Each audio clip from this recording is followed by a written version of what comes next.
What up, guys? It's your boy K Dre, and today we're gonna be doing a reaction, and we're gonna do a little breakdown, listening to Neros.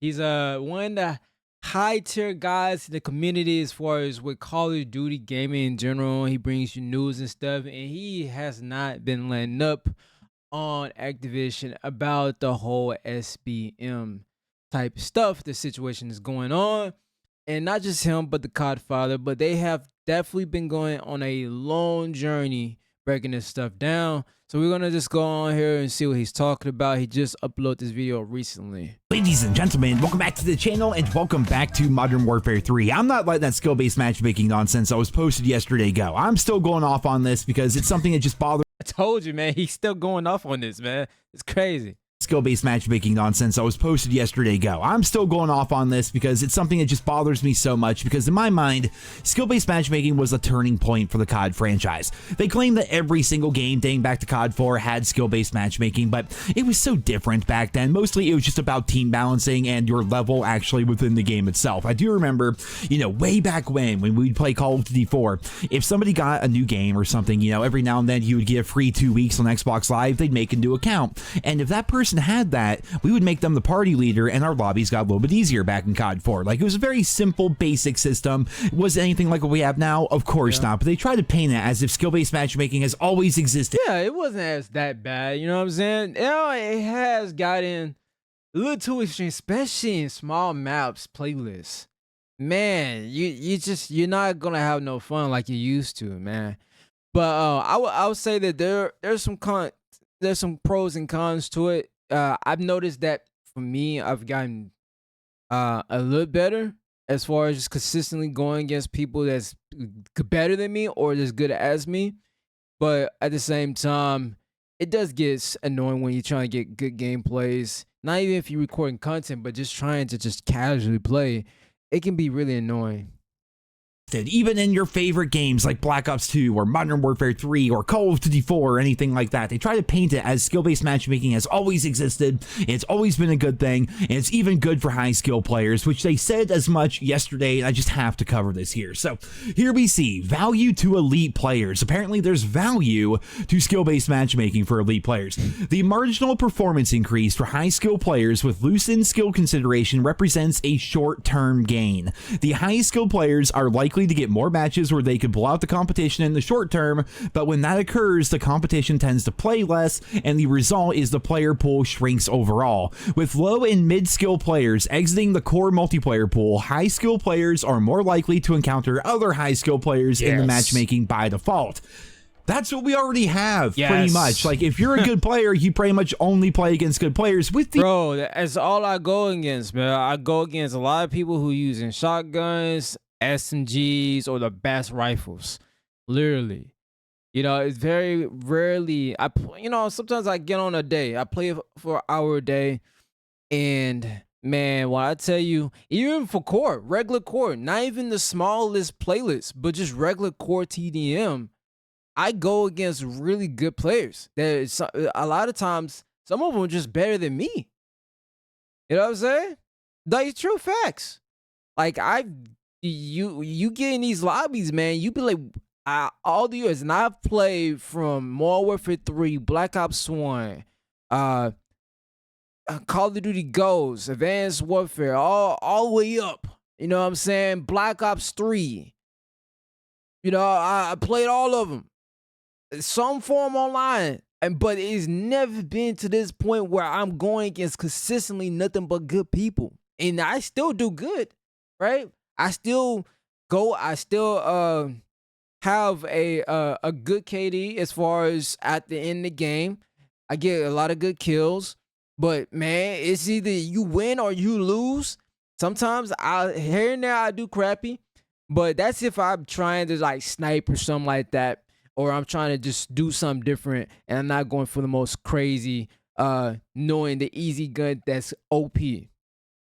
The exception of when you run these little tests here without telling anybody. The gameplay here was picked for a very specific reason.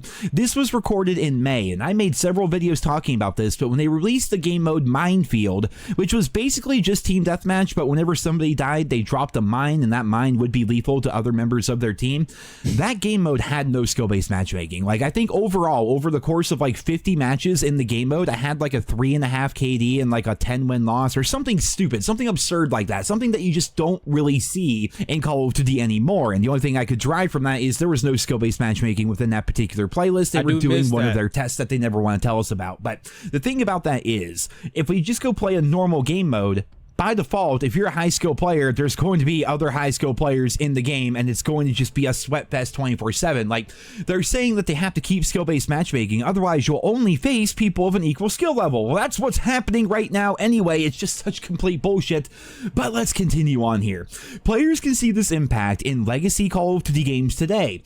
Other titles which have similar matchmaking systems, and no they do not, are active with predominantly high skill players, which forces multiplayer lobbies to be created from that group of dedicated community members. Players can only match with and against who is online, regardless of any system designed to form lobbies. We will always strive to improve our approach to matchmaking to ensure that players of all skill levels are having the best possible experience. A healthy player population is good for everyone in the community. I think when you try to do something like that and you're trying to control people's experience on the game, I think that's why a lot of people get offended and they feel a certain type of way where they're not happy and they feel like it's being monopolized and control of their how they enjoying their experience. Like, I can imagine as a customer you spending money to enjoy just it to be whatever it is that you experience that day in that lobby. But when you're playing and it feels like everything is being automated in a robotic way, through skill-based matchmaking, then it's like I can understand where people coming from, because then it doesn't feel authentic, right? Especially if you come from the older COD days. Even just 7 years from you know what I'm saying, just 7 years ago, which is not too far away, you know what I'm saying? We didn't never experience anything like this before. So it's one of those things where, like, when you put out a letter like this, or whether it's some oracle or whatever that's written and you're trying to justify it, it just makes it look bad. And I can understand why you have people like Neros and just so much people in the community speak strongly against it, because it's like, bro, what you're doing, what you're saying, you're trying to justify it. If you really want people to have a good experience, just let it go and then let it be what it is. And that's what you have the continuation from back and forth is. Let's backtrack here, right? Older Call of Duty titles, which apparently have skill-based matchmaking according to them, are active with predominantly high-skill players, which forces multiplayer lobbies to be sweatier because only the most dedicated people are there. They're trying to insinuate that older Call of Duty games are essentially dead because whenever a lower-skill player tries to play an older COD, they get shit on by people that have been playing the game for years and years, and therefore they quit the game and they never come back. That's why skill-based matchmaking now currently is a good thing, because we have a prime example. Look at the older games, nobody plays them because only good players are there and bad players don't even want to try, and the matchmaking pool is. Now, I'm gonna say this and then I'm gonna let him finish talking, because like I said, we already kind of listened to what Norris has to say.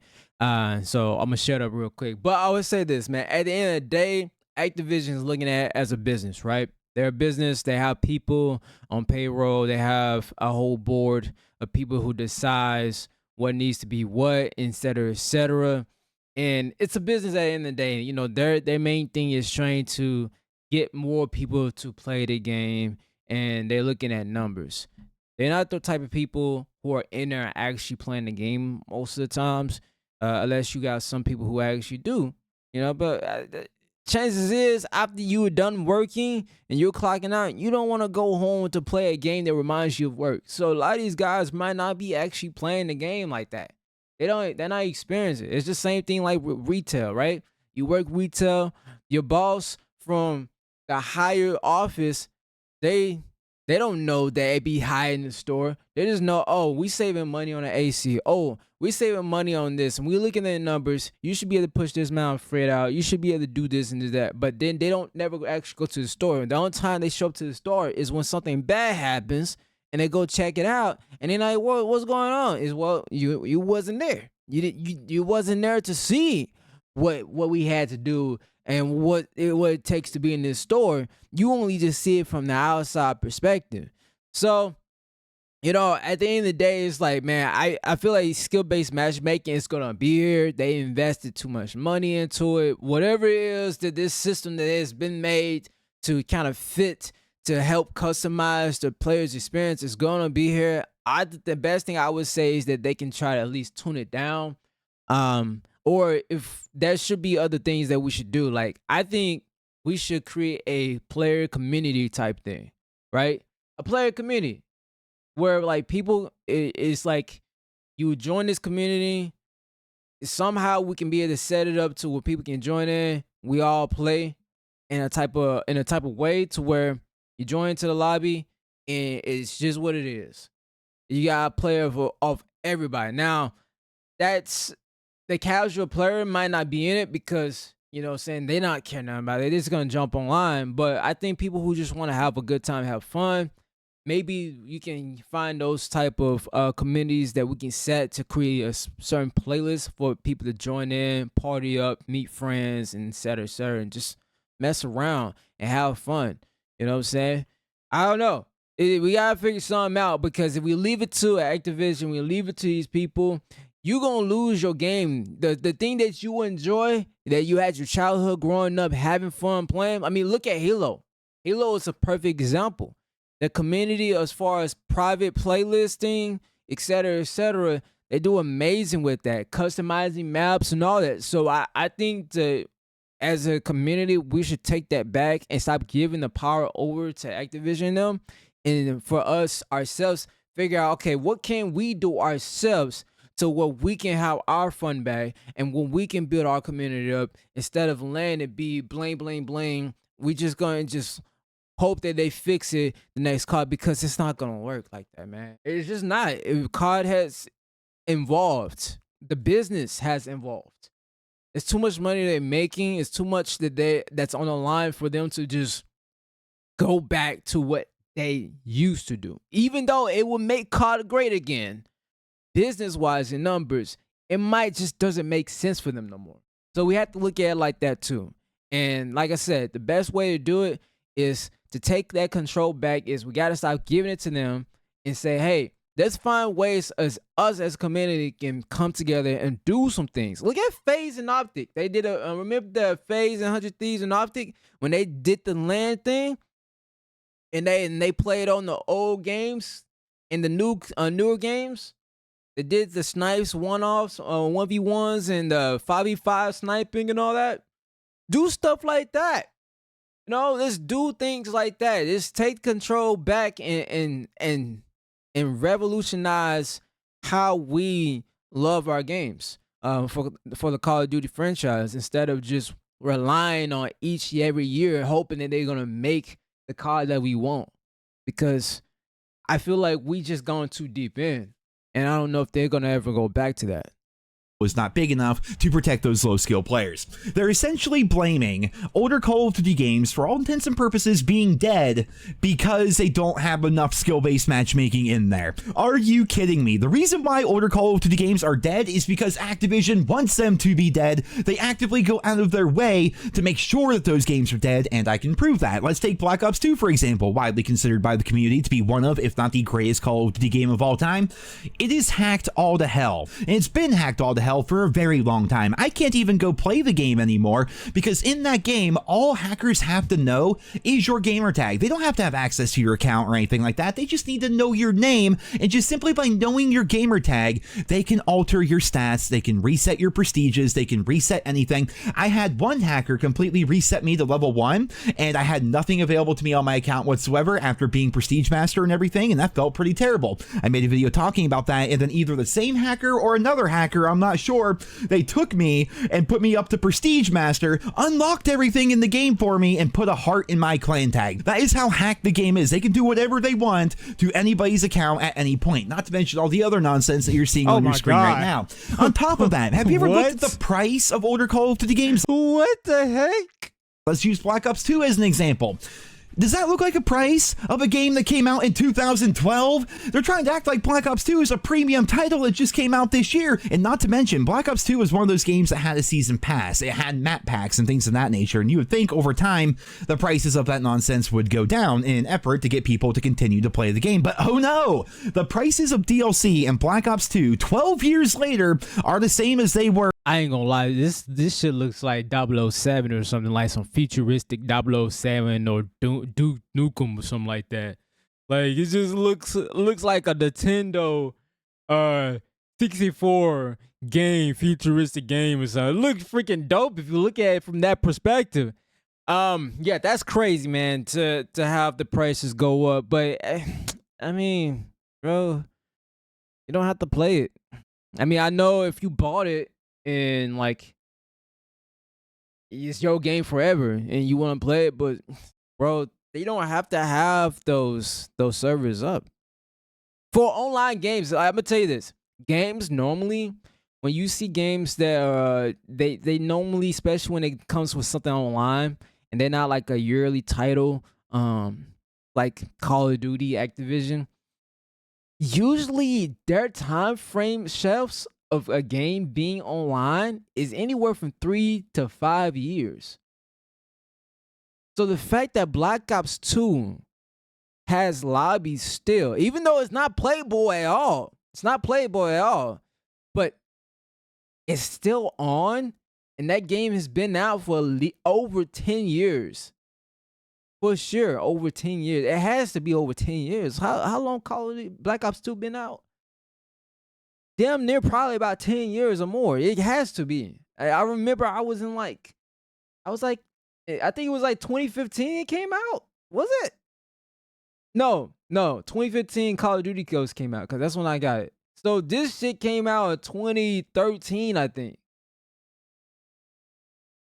Think about it. Like 2013, 2014, when Black Ops 2 came out, bro, it's like, shoot. What do you expect? I mean, there's going to be a bunch of hackers. So, I mean, I can't really justify that in the argument. Like, yeah, but it's on PC, first of all. If you're buying it on Steam and you're playing on PC, that's number one. You're definitely going to have hackers. Anytime you play a game that's on PC, bro, you're bound to go and run into some type of people who wants to hack the game, bro. It's just you're not going to get away with it. Like, you see the new games today where, like, the latest Call of Duty titles, yes, it's harder for them to get in there and hack, but they can still do it. Like, people who wants to fuck with the game, they're going to do it. Back in 2012. Make that make sense for me. Activision literally are going out of their way to make sure that we don't play the older Call of Duty titles because they can't make as much money from them. They make much more money these days with battle passes, shop bundles, and things of that nature. They don't. And also, like I said, I'm seeing from both sides and perspectives. Realistically, I would not waste my time and resource trying to politic-wise say, hey, we're not doing this, you can't hack this, blah blah, on these older title games. Bro, they don't have time for that, bro. They're like, here, y'all still running to this game, we're gonna raise the price up. If y'all still buying this game and it seems like it's popping, we're gonna raise the price. Who would not? If it's a hot product, yeah, you're gonna influx the price on it. And then, is it right? No, it's not right. But hey, it's just business, man. Like, these guys are here to make money off of us. You know what I'm saying? Like, this is a multi-billion-dollar company we talking about, bro. They're not here to just make it about, like, yes, it's wrong, it's fucked up. Like, you should care about the people who buy your product and stuff. Like, but they are a bigger entity than we ever thought. Bigger entity. And they're not going nowhere. They're gonna continue to do what they want to do. So, you know what I'm saying? We just got to come together and decide, like, us as a community. It's like, stop putting the power into Activision's hands. You got to stop doing it. We got to, like, ourselves come together and do something and figure something out, and so that way it's a win for us. They don't want you to play Black Ops 2. In fact, they want you to forget Black Ops 2 exists, which is why they left it to be hacked all the shit, which is why they leave the DLC prices on the game the exact same, and that is true of every other older Call of Duty title. If you go back to Call of Duty 4, go back to World at War, Modern Warfare 2, Black Ops 1, Black Ops 2, Modern Warfare 3, Ghost, it does not matter. Any old COD title, crazy. All the DLCs, those map packs, which fragment the player base, they're all the same price now as they were over 10 years ago. They will not change them. Those games are hacked. They're not going to go back and fix them. They just want you to forget that the older games exist until eventually the player base just dwindles down to nothing, and then they come out yesterday saying, our value to our elite players. Have you seen the older Call of Duty games? There's no skill-based matchmaking really in them, and that's why nobody plays them. Like, give me a fucking break, dude. Like, the stuff that they come out with is just the mental gymnastics they have to go through to even post half of this shit. But let's continue on here. We have a couple of frequently asked questions here, and this one just gets me. Does competing against high-skill players make low-skill players better at the game? To which they respond, playing a better opponent may push players to become more proficient over time, but being severely outperformed in their matches, our testing has shown, instead leads players to quit matches in progress or to not play multiplayer. I wonder why. Cause I think about it, bro. Nobody wants to. I don't want to keep playing, get someone's kicking my ass. Like, people are soft these days, man. I remember in Call of Duty Ghosts. It's my first like title that I bought myself. My hard-earned money I bought myself. I didn't borrow to get one of the Call of Duty games for that one.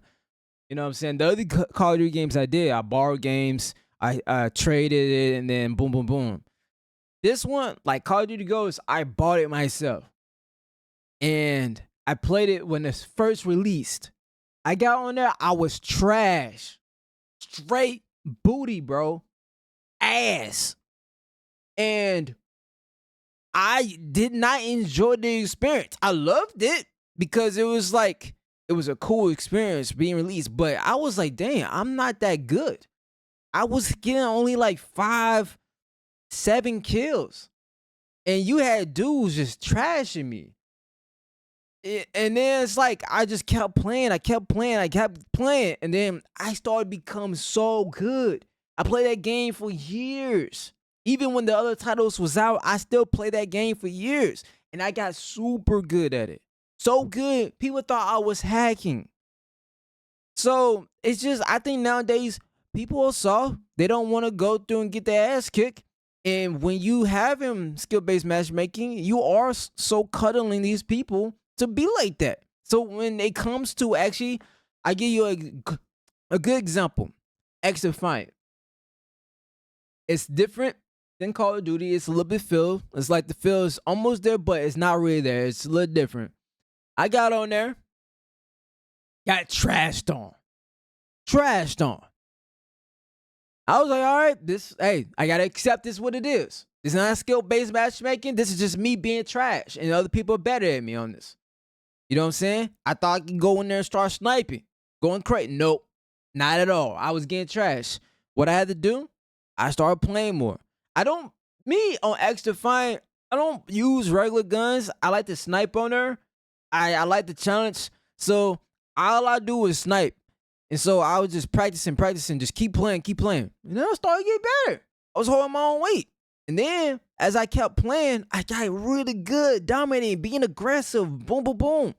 So I think that like what they should really look at what Activision is doing as their competitor and say, okay, we don't have to get rid of skill-based matchmaking, but maybe we can tone it down a little bit more so people can actually have the tolerance to play the game, but still not mess with ourselves. Just find some type of middle ground where people are happy. Anyways, man, if you guys want to watch the rest of this guy's channel on his video, I have the link in the description. I just want to see what he was coming about on the video and what he's talking about. It seems like this is the same things that he's been trying to regurgitate and tell us, and let the community know what Activision and about the things that Activision is doing. At this point, man, you can't really control that, but you can control the community that you build up on your channels. I think that the content creators, the people who are looked at as leaders should just come together and create something outside of just relying on Activision to be able to have back control of what you enjoy from the years of playing, which is Call of Duty. Anyways, man, this is your boy KJ. I am out. Peace. Also, hit that subscribe button if you're new to the channel, man. Go ahead and hit that subscribe button.